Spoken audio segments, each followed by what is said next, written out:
Welcome back to another episode of Ask the Skinny Guy Savior. It's great to be back with you. If you're new to the show, really quickly, I'm on a personal mission. I'm on a personal mission to help 1 million skinny guys by the year 2020. So if you want to help me out with that, all you need to do is like the video, share it with your friends, subscribe to the channel yourself so you don't miss out on any episodes, which are going to start getting uploaded on a more frequent basis because we're getting literally piles of questions. I'm having trouble keeping up with them, but that's okay. We'll take one question at a time. So here's the show, 5 questions, 60 seconds for me to answer each question. Woo, here we go. First question goes to Frederick. He wants to ask, sorry, I crack myself up when I do these. I hear my voice over and over and I'm just like, my God, I'm annoyed. I hope you guys don't feel that way. I'm sure a few of you do. That's okay. You won't make me cry. So Frederick asks, I want to gain about 15 more pounds of muscle. Is it possible to do this and get a 6-pack? All right, the only thing preventing you from not achieving this goal is broken focus. Skinny guys, even guys overweight, they just can't make up their mind on what they want. They'll spend a couple weeks bulking and then they start cutting. And then they'll start bulking again and they'll start cutting. Make up your mind. So your goal is possible if you can avoid broken focus.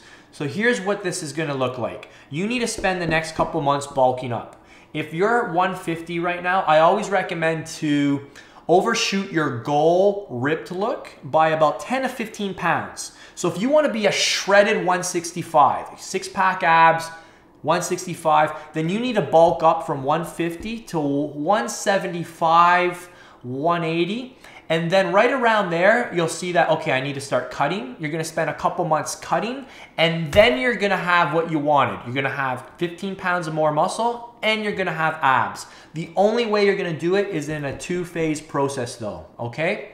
Go for it. So the next question comes from Dejan. Dejan wants to know the impact of eating carbs before bedtime. He's worried that the carbs are going to affect his growth hormone levels. He's heard growth hormone levels are highest when you first go to sleep, and if he eats carbs before bed, it might affect his fat loss goals. Okay, there's a couple things you need to think about before you even worry about this stuff. These are questions that I consider perfect examples of majoring in the minors. Most people do not need to worry about this stuff. You just make fitness so confusing and complicated, it's not even fun anymore. So here's the deal. Are you in a caloric deficit? If you're not in a caloric deficit, this stuff those questions don't even matter. Are you getting all your macronutrients, micronutrients, and fiber intakes met? If you're not, this kind of question doesn't even matter. The time that this question would matter to me is one for a skinny guy who wants to build muscle. He's gonna need to get, it's gonna be more acceptable for him to have carbs before bedtime, especially as long as they're low glycemic with proteins and fats. He can have carbs before bedtime because it's gonna help him prevent muscle breakdown while he sleeps. And for somebody who works out in the evening time, if you work out in the evening time, you need carbs after your workout. So that's it. Okay, Steven wants to know the best way to strengthen the core. So there's so many exercises you can choose from. Obviously, the key is to select the ones that are suitable to your fitness level. I don't know that, so it's hard to say, but I'll give you a couple variables you can manipulate. Training frequency. If you just want a strong core, 3 times a week is plenty. If you want really freaky looking fitness model abs, you want to land on a cover, you got to train them more frequently, up to 6 times a week. That's what I do as I get closer to a show. I use giant sets. It's been my go-to protocol, and I'll sequence the giant sets. Giant set is 3, well, it can be more than 3 exercises. I guess you could call them trisets to be more accurate. I would do trisets, and I would do a lower ab exercise, an oblique exercise, and an upper ab exercise, and I just rotate through those exercises. 15 seconds between each exercise, maybe 30 to 60 seconds between each giant set, and I just do that for 15 to 25 minutes. And that's how I get pretty shredded abs when I compete. Stevie Thompson says, with a vast amount of protein shakes out there, what do you recommend to use for each week? Includes pre and post workout. Understandably, to be used with a good diet. I hear you, man. You don't want to have 5 different protein powders in your house. You want to use one to get the job done. Best way to do that would be with a blend. a blend protein like IsoSmooth from bluestarnutritionals.com. That's what I use.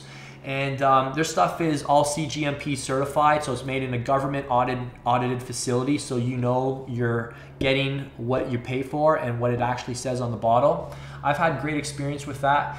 I recommend for the majority of people to select a protein powder that has no lactose, no sugar, and no fat.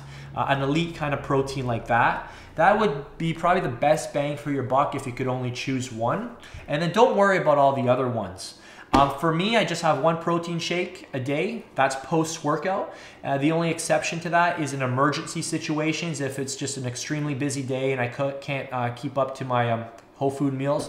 That's how I approach this topic.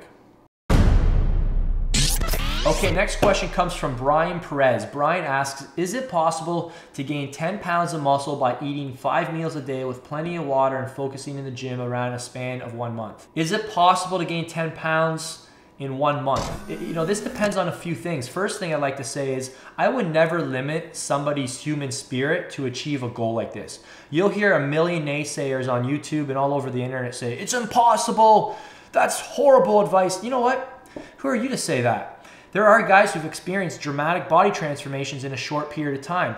Now, under the caveat that obviously everything needs to be perfect, most importantly, your intensity. If you were living at my house for 4 weeks and I could manage every single component and I could train you personally myself, I'm not gonna say you're gonna gain 10 pounds. Who knows, you could gain more, you could gain less, but you're gonna look dramatically different. That's what I could promise you. So, just one last thought. What I would encourage you to focus on, not so much outcome goals as in that number, but think about more habit goals. Think about the things you need to do today to actually have an amazing result in 30 days from now, okay? That's a better perspective of achieving your goals. All right, that's all she wrote for today. So make sure you subscribe to the channel so you don't miss out on any future episodes. These are gonna get uploaded at a more frequent rate, so I don't want you to miss out on the question you asked. And the ultimate way to stay in touch with me is through my newsletter, at vincedelmontefitness.com. That's where it's all happening. That's where it goes down. So check out that page, grab the free gifts I hook you up with, and we'll see you next time. Thank you so much for watching.